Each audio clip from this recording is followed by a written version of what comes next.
Baba yetu na Mungu wetu, mfalme wa milele, ni siku nyingine tena tumekuja mbele zako katika masaa haya ya asubuhi, tunapokuwa tukielekea mchana. Tumekuja kama tulivyo, tuendelee kukushukuru katika maisha yetu, namna ambavyo umeendelea kuwa mwema, kwa sababu umeruhusu tumekuja katika kambi hili kwa ajili ya kutafuta uso wako na kwa ajili ya kusikia sauti yako. Baba wa milele, tumekuja si kana kwamba tu wasafi mbele zako, ni kwa sababu unatuhitaji uweze kutusafisha, uweze kututakasa, ili tusionekane sisi, bali Kristo akapate kuonekana katika maisha yetu, na kwa uwezo wako wa Roho wako Mtakatifu. Fungua mioyo yetu, tuelekeze yale yatupasayo kutenda. Nong'ona katika maisha yetu kwa njia ya Roho wako Mtakatifu, ukiwatumia wanenaji na mnenaji wa wakati huu, ukamtumie kama vile upendavyo, ili kile ambacho umekusudia tuweze kukipata, Baba, kitufikie kwa ajili ya wema na utukufu wa jina lako. Tunaombea mkutano huu, tunawaombea waimbaji, tunawaombea wale wahudumu wote ambao wataendelea kuhudumu katika kambi hili. Baba wa mbinguni, usiwapungukie katika afya na katika badiliko la kiroho. Sote tunahitaji utubadilishe. Asante Baba, tunyamaze tukiendelea kukutumaini, tukiamini ya kwamba utaruhusu malaika zako watakatifu wakaonekane katika mkutano huu. Utaruhusu Roho wako Mtakatifu akatamalaki katika mkutano huu, ili tunapoenda kumaliza, tumalize tukishangilia ya kwamba tumekuona katika maisha yetu. Ni kwa kupitia jina la mwanao Kristo, kiongozi na mwokozi wetu, tuombe. Amen.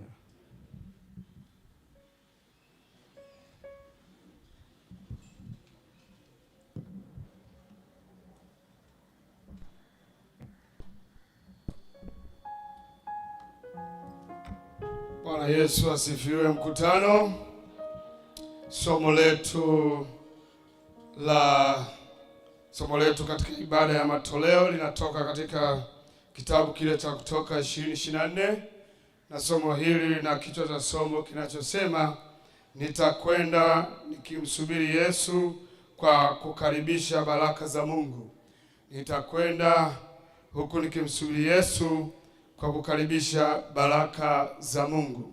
Kutoka sura 20:24, andiko linasema utanifanyia madhabahu ya udongo, nawe utatoa dhabihu zako juu yake, sadaka za kuteketezwa na sadaka za amani, kondoo zako na ng'ombe zako, kila mahali nitakapotia ukumbusho wa jina langu. Hapo ndipo nitakapokujilia na kukubarikia. Mungu anatoa wito mchana wa leo kwa Waisraeli wa kiroho tuliokusanyika hapa kumjengea madhabahu. Bwana hakomei tu kwenye kuelekeza ujenzi wa madhabahu. Bwana anaelekeza mambo yafuatayo tunapohitaji mahusiano naye.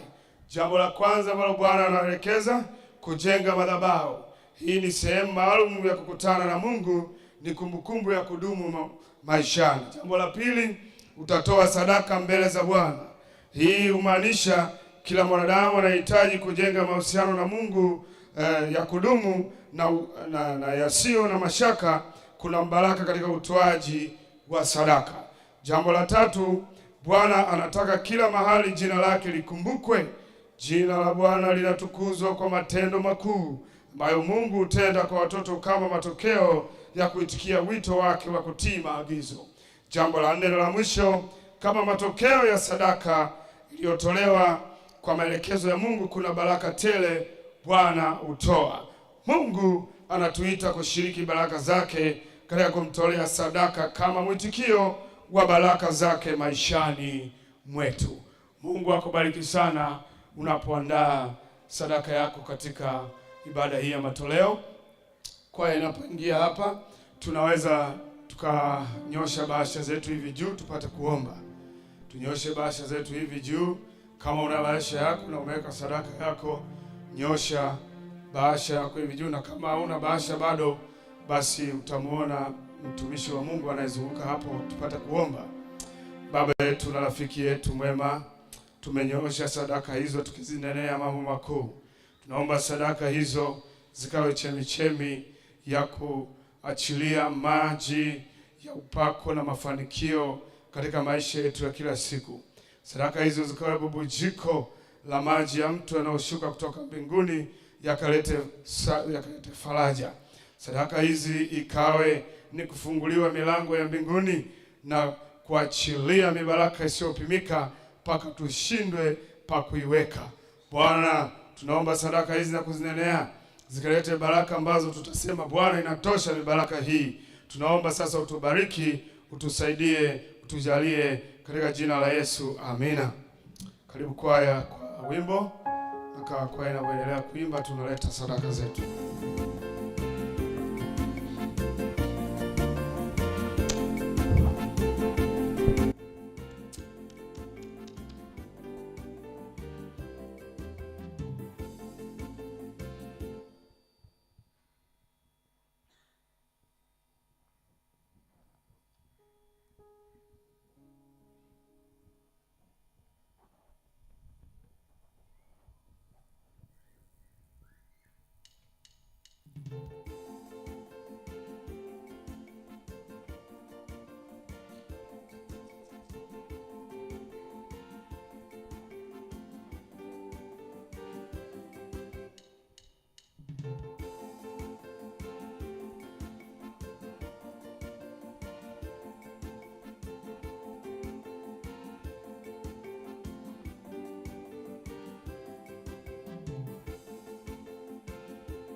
Tufani zinapovuma na mawimbi yakipiga, hapo ndipo tunapoona tunapoteza dira.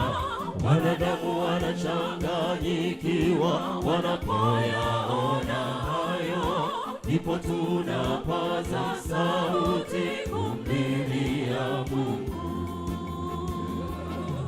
Tufani zinapovuma na mawimbi yakipiga, hapo ndipo tunakwama na tunapoteza dira. Wanadamu wanachanganyikiwa wanapoyaona hayo, ndipo tunapaza sauti kumlilia Mungu. Wengi wanamwita Bwana wale wanapoanguka, wakishafanikiwa hawarudi kushukuru.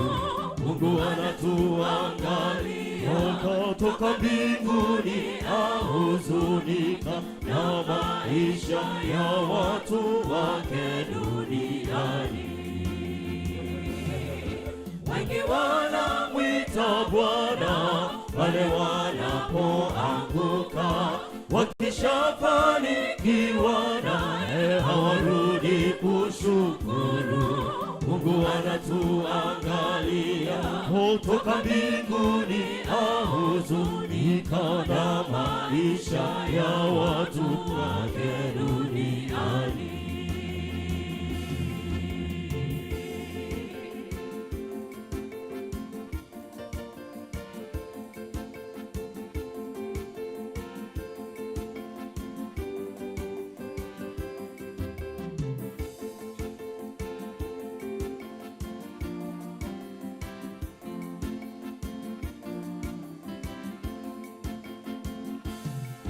Bahari chafukapo tunapomuita Yesu, yeye ataleta wokovu na tutakuwa huru.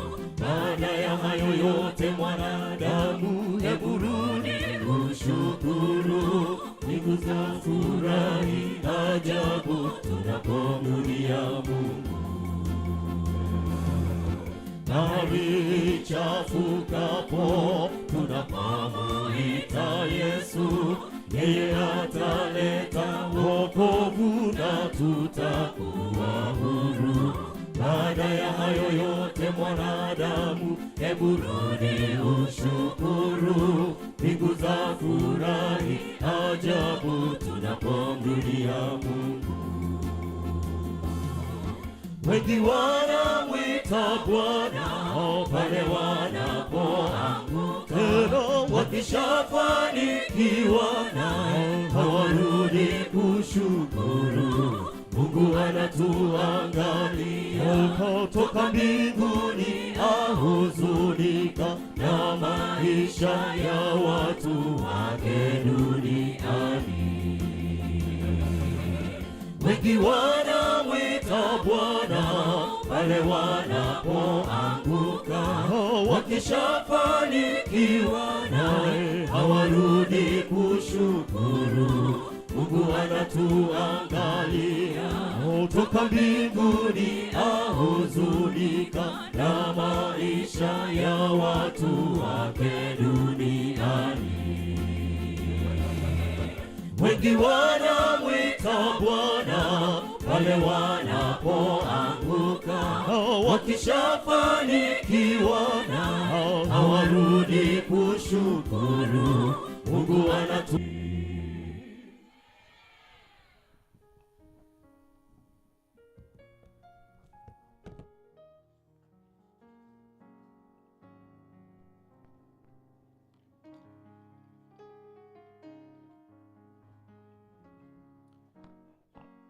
Bwana Yesu asifiwe. Makambi mtaa wa Kigogo Fresh 2026. Niliyesimama mbele yenu naitwa Emmanuel Mgonja, ni mwenyekiti wa ibada ya mchana wa leo. Naomba nifanye utambulisho mfupi wale ambao wametuhudumia na watakaoendelea kutuhudumia. Aliyetuletea somo la Mungu anaitwa Mzee Joshua Magoiga. Kwaya iliyotoka kuimba hapa inaitwa Pugu Mpakani. Ndiyo kwaya yetu rasmi iliyoalikwa kuwa nasi kwa muda wa juma zima, na ndiyo kwaya ya Songa Mbele. Bwana asifiwe. Ndiyo wale tuliowangoja kujumuika nao katika kumtukuza Bwana katika kambi letu. Bwana asifiwe. Amina ni chache. Bwana asifiwe. Mchungaji, nipe ile ya kwako ile.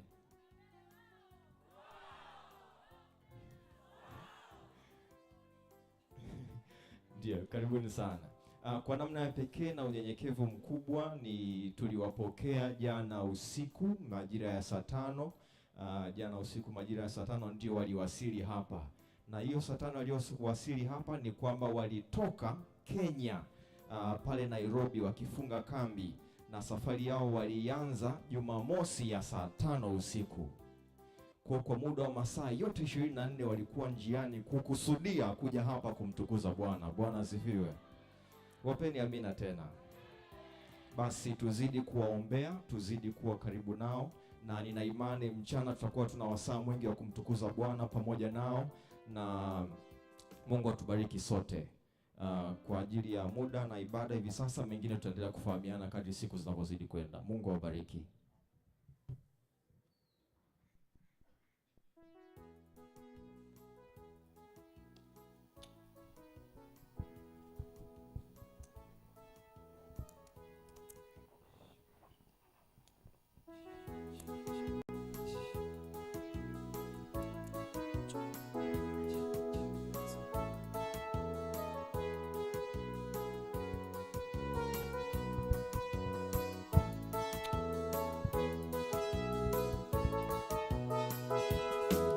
Ahadi ya kuzaliwa Masihi ilisubiriwa vizazi, muda uliwadia huko Bethlehemu ya Yuda. Pale Nazareti ilikawia, lakini andiko lilitimia. Wachungaji walitangaza amezaliwa Masihi. Ahadi ya kuzaliwa Masihi ilisubiriwa vizazi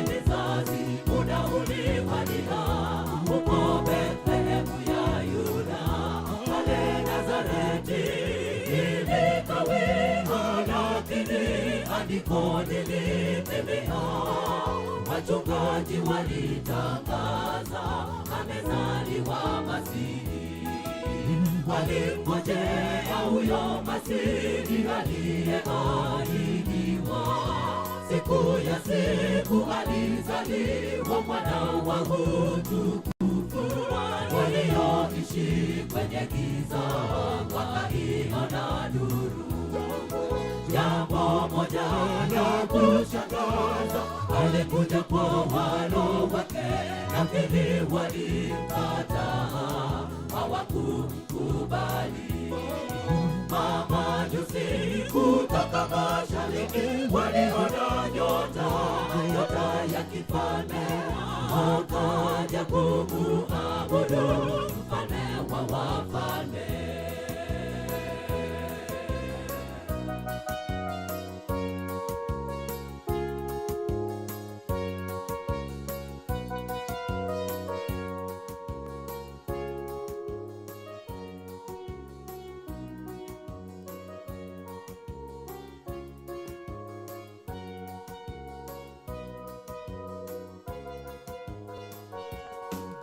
Ahadi ya kuja mwana wa Adamu tunaingojea, na itatimia. Wengi wanasema kuja kwa Yesu ni hadithi, tena ni upuzi. Atakuja ni hakika, kila jicho litamwona. Neno la kinywa chake Bwana aliposikutimizwa. Ahadi ya kuja mwana wa Adamu tunaingojea, na itatimia. Wengi wanasema kuja kwa Yesu ni hadithi, tena ni upuzi. Atakuja ni hakika, kila jicho litamwona. Neno la kinywa chake Bwana aliposikutimizwa. Walimngojea huyo Masihi aliyeahidiwa, siku ya siku alizaliwa mwana wa utukufu. Walioishi kwenye giza wakaiona nuru. Jambo moja la kushangaza, alikuja kwa walo wake, lakini walimkataa, hawakumkubali. Mamajusi kutoka mashariki waliona nyota ya kifalme, wakaja kumuabudu mfalme wa wafalme. Walimngojea huyo Masihi aliyeahidiwa, siku ya siku alizaliwa mwana wa utukufu. Walioishi kwenye giza wakaiona nuru. Jambo moja la kushangaza, alikuja kwa walo wake, lakini walimkataa, hawakumkubali. Mamajusi kutoka mashariki waliona nyota ya kifalme, wakaja kumuabudu mfalme wa wafalme. Wakati ulipowadia, alizaliwa Masihi, wakati utawadia, mwana wa Adamu atarudi. Walimngojea ahadi ya kuzaliwa Masihi, sisi tukeshe tukimngojea Mwokozi ajaye. Wakati ulipowadia, alizaliwa Masihi, wakati utawadia, mwana wa Adamu atarudi. Walimngojea ahadi ya kuzaliwa Masihi, sisi tukeshe tukimngojea Mwokozi ajaye.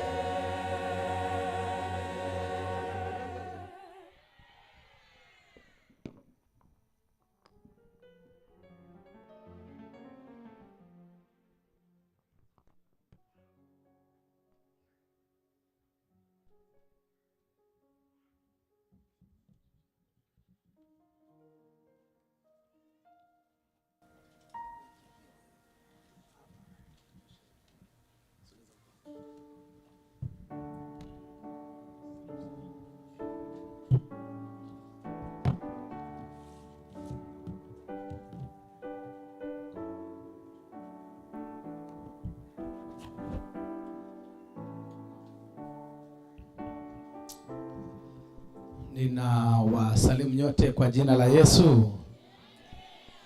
Makambi Kigogo Fresh 2026. Waimbaji Mungu awabariki sana. Wengine watu wanakwenda wakiwa wamekaa. Makambi Kigogo Fresh 2026. Asante sana. Mungu awabariki sana. Ni muda mwingine tena tunamshukuru Mungu kwa namna ambavyo anatupigania na kutuongoza katika mikutano hii ya hapa Kigogo Fresh.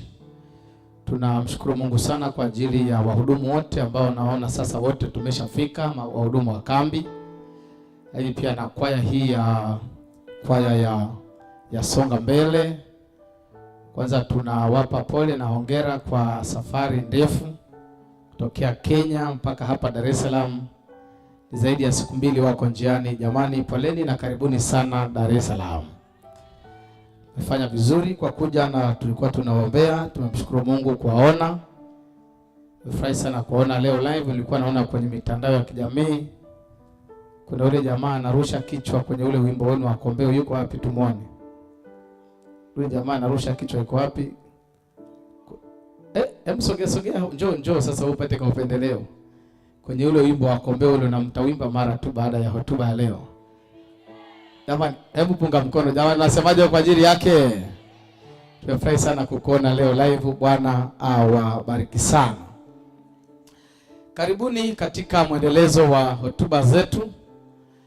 Wale ambao hawajafika jana, tulianza na nitakwenda, na utagundua nimechambua nitakwenda, na leo nitachambua nikimsubiri.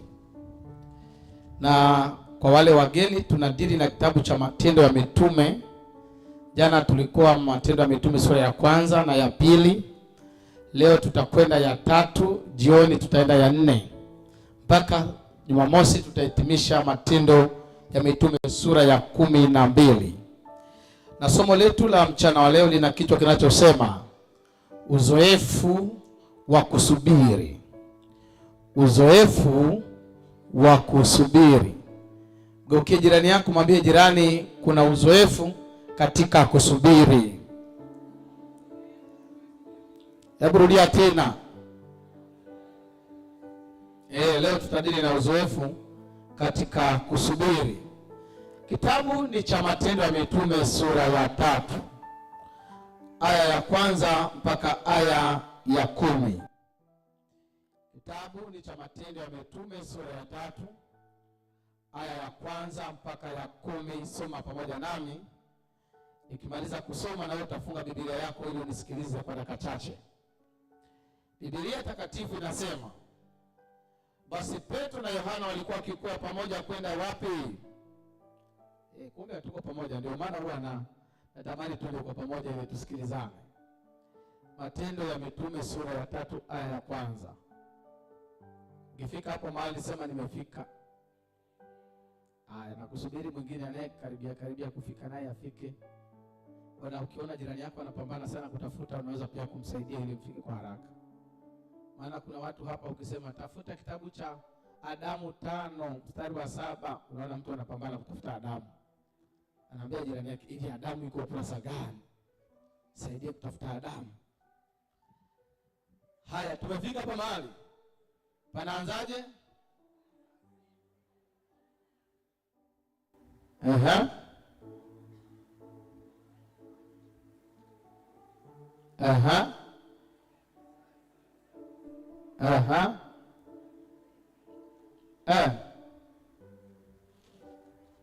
Nimeshia hapo.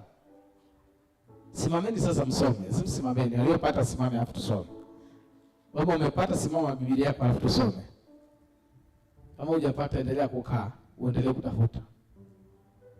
Waliopata simama usome ile fungu la kwanza lote. Kama umepata, lakini kama hujapata endelea kukaa. Waimbaji huko Biblia tunazo. Haya, simame sasa kama umepata. Tunasoma 1, 2, anza.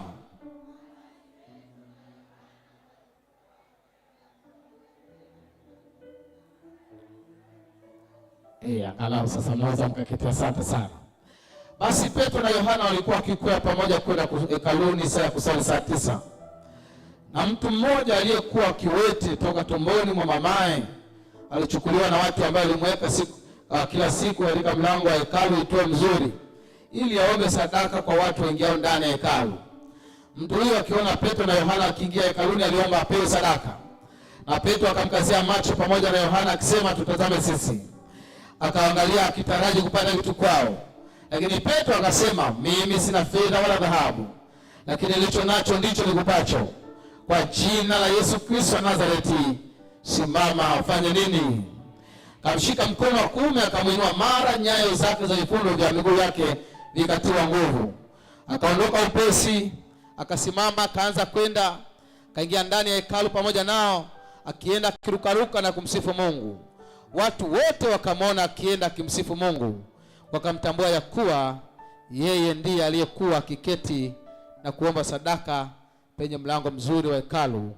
Wakajawa na ushangao, wakastajabu mara mambo yale yaliyompata. Na hili ndilo neno la Bwana. Na hili ndilo neno la Bwana. Karibu sana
isipokuwa moyo wangu.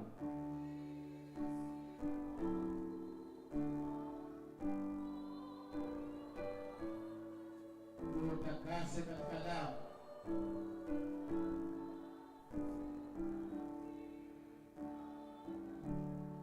Utakase katika damu.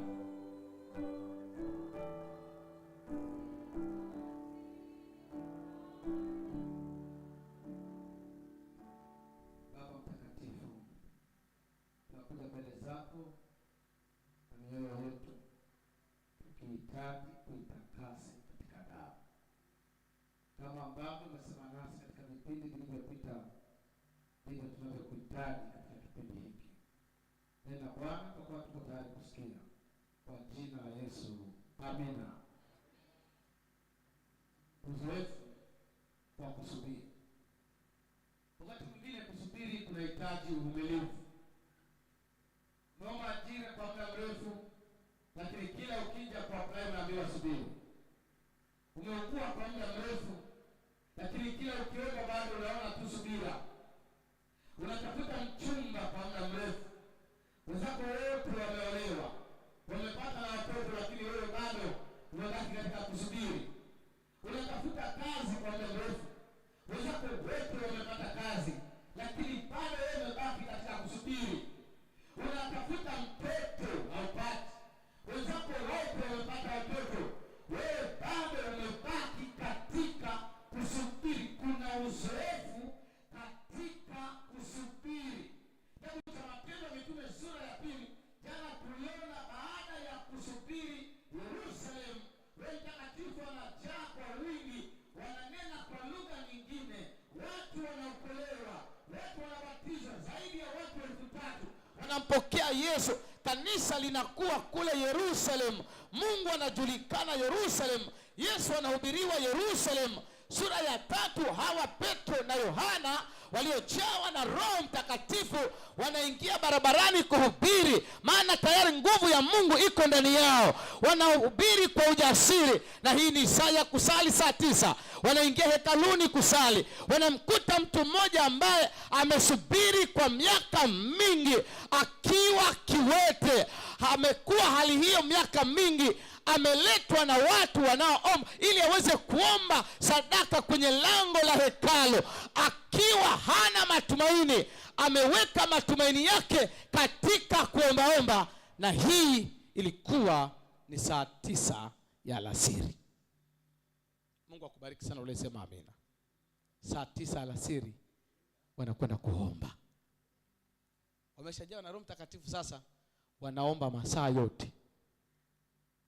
Jumatano ibada zinajaa maombi. Ijumaa wanakuja kufungua Sabato. Jumamosi watu wanaosubiri hawakosi vipindi vya asubuhi. Petro na Yohana wakiwa wamejawa na Roho Mtakatifu wanafuatilia yale masaa ya kusali. Hebu turudi kwa Waislamu. Waislamu wanasali kwa siku mara ngapi? Jamani, hii na yenyewe ya kusema.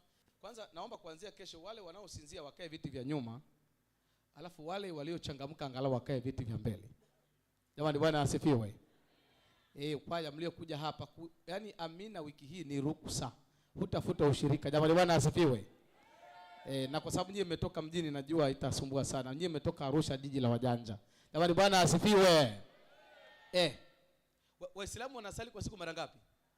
Mara 5. Wanasema swala 5. Wanasali swala ya kwanza inaitwa swala ya alfajiri ya saa 11. Wanaswali swala ya dhuhuri ya saa 7. Wanaswali swala ya alasiri ya saa 9. Wanasali swala ya jioni inaitwa swala ya magharibi. Alafu wanaswali swala ya usiku inaitwa swala ya isha. Swala 5. Swali, wewe unasali mara ngapi kwa siku? Na wote waliosali hayo masaa, waliofanya hayo masaa, na wiki hii tulipata nafasi tutaona namna ambavyo Mungu amefanya mambo makubwa kwa hayo masaa. Watu walipokuwa wanaomba hayo masaa. Hayo masaa ni muhimu sana kufanya ibada. Petro na Yohana wanakwenda saa 9, masaa ya kusali. Ukisoma Marko sura ya 1 aya 35 utamwona Yesu anasali alfajiri na mapema sana. Tarudi sasa kwenye wakili, na kati sitaki kufundisha wakili. Swali, alfajiri saa ngapi? Alfajiri saa ngapi jamani? Wengine saa 9, saa 10, saa 11. Twende na ipi? Haya, wanaosema saa 9 mikono juu. Saa 10, saa 11. Walisema saa 11 ndio wamepata. Alfajiri saa 11. Mapema saa 10. Sana saa 9. Watu wote wanaoamka hayo masaa sio watu wa kawaida. Yesu akaamka alfajiri na mapema sana. Yesu alikuwa ni masaa yake. Akimaliza kuomba, akitoka watu wanamfuata, wanamwambia Rabi, watu walikuwa wanakutafuta. Wakija wakoma wanatakasika, viwete wanatembea, vipofu wanaona, wafu wanafufuliwa. Kwa nini? Ameanza kujiconnect na Mungu kwanza, maana ukishajiunganisha na Mungu, Mungu atakuunganisha na wanadamu. Si useme amina. Ndio kauli mbiu ya Mungu kwanza, mengine ili kuanzia hapo. Anza na Mungu kwanza. Petro na Yohana wanafuatilia hayo masaa. Alfajiri wanaamka wanaomba, adhuhuri wanaomba, alasiri wanaomba, jioni wanaomba, usiku wanaomba. Daudi naye anazungumza habari ya swala 5 katika Zaburi. Anasema alfajiri nitaomba kabla sijaenda kwenye kazi zangu, lakini pia mchana nitapata nafasi ya kuomba, ya kumshukuru Mungu kwa ulinzi wake, na jioni nitaomba nikirudi kazini, na usiku kabla sijalala nitaomba kujikabidhi mikononi mwa Bwana, na katikati ya usiku nitaamka na kulalama na kuugua, naye ataisikia sauti yangu. Katika kusubiri omba. Wakati unasubiri omba. Narudia tena, wakati unasubiri omba. Utayajua mapenzi ya Mungu, ya kwamba Mungu anataka nini katika hii changamoto yangu, katika hii ndoa yangu, katika hii vita yangu, katika hili jambo langu. Kuna kitu gani Bwana anakitaka? Saa 9 za alasiri, Petro na Yohana wanaingia hekaluni. Wanamkuta mgonjwa ambaye amesubiri kwa muda mrefu, hana mtu wa kumsaidia, amebaki hekaluni, amekuwa ombaomba, anaomba sadaka za watu wanaoingia ndani. Alipoona wale watu, akawatazama sana, akitaraji kupata kitu kwao.